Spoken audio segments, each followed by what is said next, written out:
প্রিয় বন্ধুরা, দাজ্জাল কখন এবং কিভাবে জন্মগ্রহণ করেছিল? দাজ্জালের বাবা মায়ের পরিচয় কি? হযরত সুলাইমান আলাইহিসসালামের যুগে জিন ও মানবের মিশ্রণের মাধ্যমে দাজ্জাল তৈরি হয়েছিল, এমনটি অনেক স্কলার বলে থাকেন। আজ খুবই তথ্যবহুল ভিডিও নিয়ে হাজির হয়েছি, তাই ভিডিওটি অবশ্যই শেষ পর্যন্ত দেখতে ভুলবেন না। কিয়ামতের পূর্বে এক ভয়ঙ্কর দাঙ্গা ও ফিতনার আবির্ভাব ঘটবে, যার ভয় এবং সন্ত্রাস প্রতিটি যুগের মানুষের মধ্যে পাওয়া যায়। যদি কখনো সাহাবীদের মধ্যে এই ফিতনা ফাসাদের কথা আলোচিত হতো, তাহলে তারা কান্নায় ভেঙে পড়তেন এবং আল্লাহর কাছে আশ্রয় চাইতেন। বন্ধুগণ, হুজুরে পাক সাল্লাল্লাহু আলাইহি ওয়াসাল্লাম ইরশাদ করেছেন যে কিয়ামত সেই পর্যন্ত আসবে না যতক্ষণ না দাজ্জাল পৃথিবীতে আসে।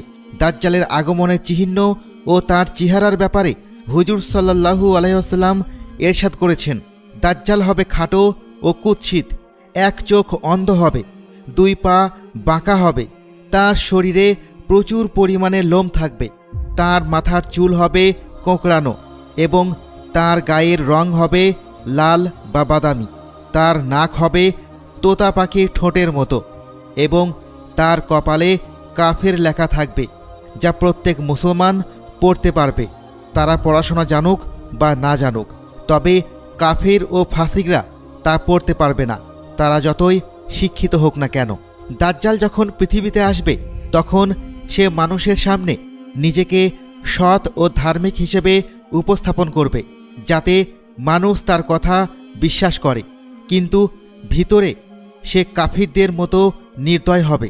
প্রথমে সে নবী হওয়ার দাবি করবে এবং যখন তার অনুসারীরা বৃদ্ধি পাবে, তখন সে নিজেকে খোদা বলে দাবি করবে। দাজ্জাল এক বিশাল বাহনে চড়ে পৃথিবী জুড়ে ঘুরে বেড়াবে, যার দুই কানের মধ্যবর্তী দূরত্ব হবে প্রায় 120 ফুট। বন্ধুগণ, দাজ্জালের কাছে অসীম শক্তি, সম্পদ এবং ধনভাণ্ডার থাকবে। পৃথিবীর বেশিরভাগ নদী ও নালার উপর তার অধিকার থাকবে। তার অনুমতি ছাড়া কেউ পানি পান করতে পারবে না।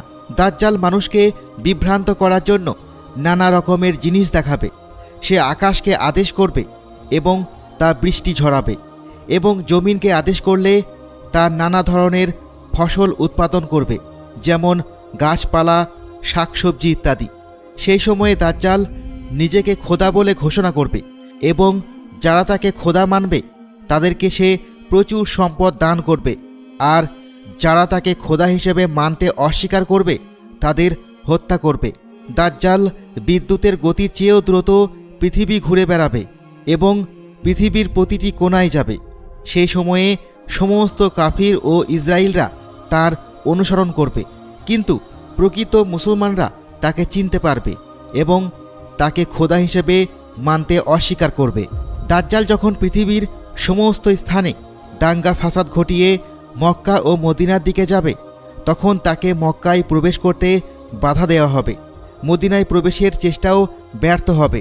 তখন সে মক্কা ও মদিনার বাইরে দাঁড়িয়ে ভয়ঙ্কর চিৎকার করবে।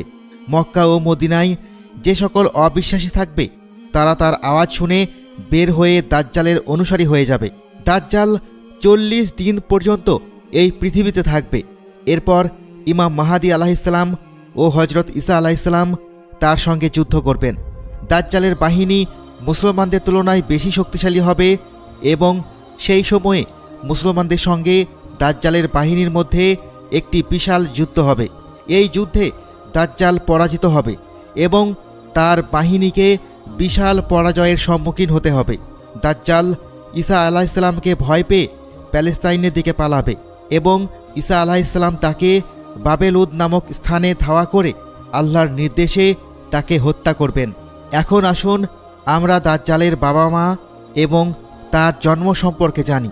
দাজ্জালের জন্ম সম্পর্কে বিভিন্ন বর্ণনা পাওয়া যায়, যেমন রাসূলুল্লাহ সাল্লাল্লাহু আলাইহি ওয়াসাল্লামের যুগে যখন মুসলমানরা মক্কা থেকে মদিনায় হিজরত করছিলেন, সেই সময় মদিনায় এক ইহুদি নারী এক শিশুর জন্ম দেয়, যে জন্মগতভাবে এক চোখে কানা ছিল।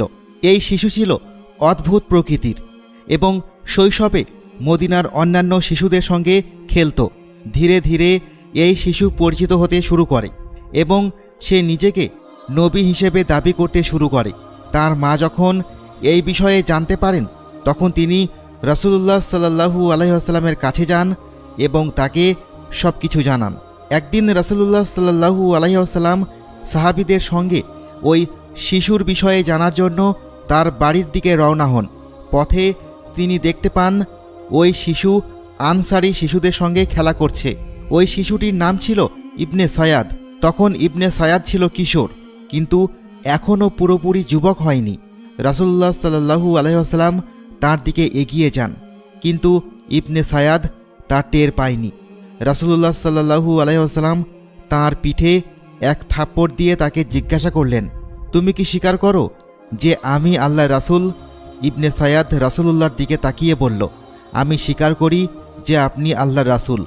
এরপরে ইবনে সায়াদ বলল, আপনি কি স্বীকার করেন যে আমিও একজন আল্লাহর রাসূল?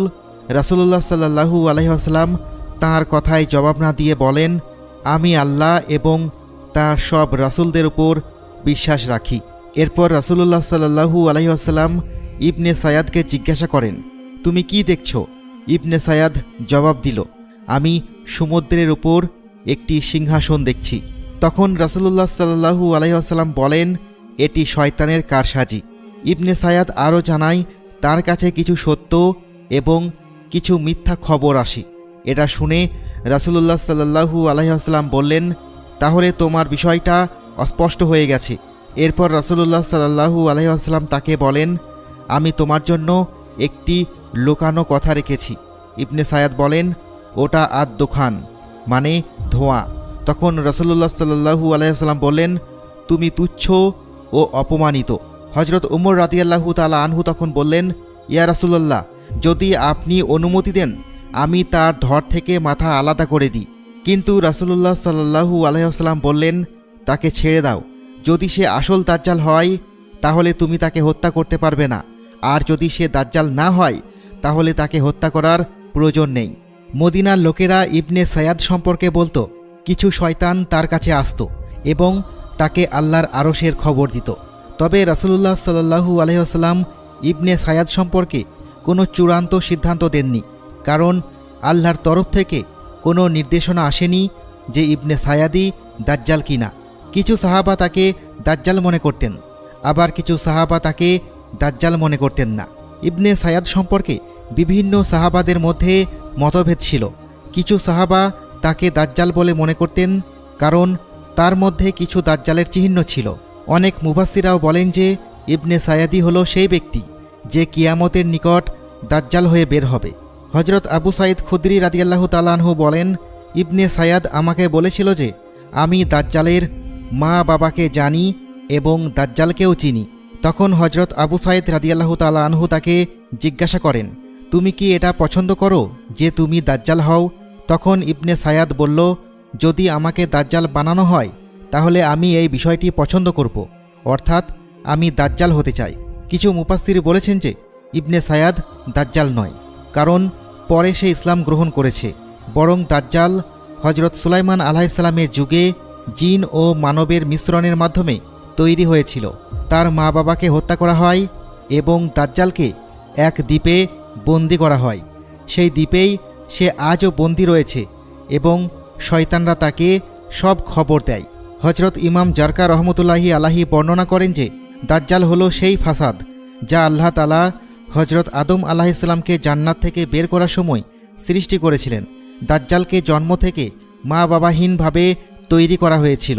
আমরা যদি সংক্ষেপে বলি তাহলে দাজ্জালের আগমন কিয়ামতের নিকটবর্তী সময়ে হবে এবং তার যে চিহ্নগুলি থাকবে সেগুলো আল্লাহ রাসূল সাল্লাল্লাহু আলাইহি ওয়াসাল্লাম তার হাদিসের মধ্যে সুস্পষ্টভাবে বর্ণনা করেছেন। আল্লাহ তাআলার কাছে আমরা দোয়া করি যে আমাদের প্রিয় হাবিব হযরত মুহাম্মদ সাল্লাল্লাহু আলাইহি ওয়াসাল্লামের বরকতে তিনি আমাদের দাজ্জালের ফাসাদ থেকে রক্ষা করুন এবং আমাদের ঈমানকে সুদৃঢ় করুন।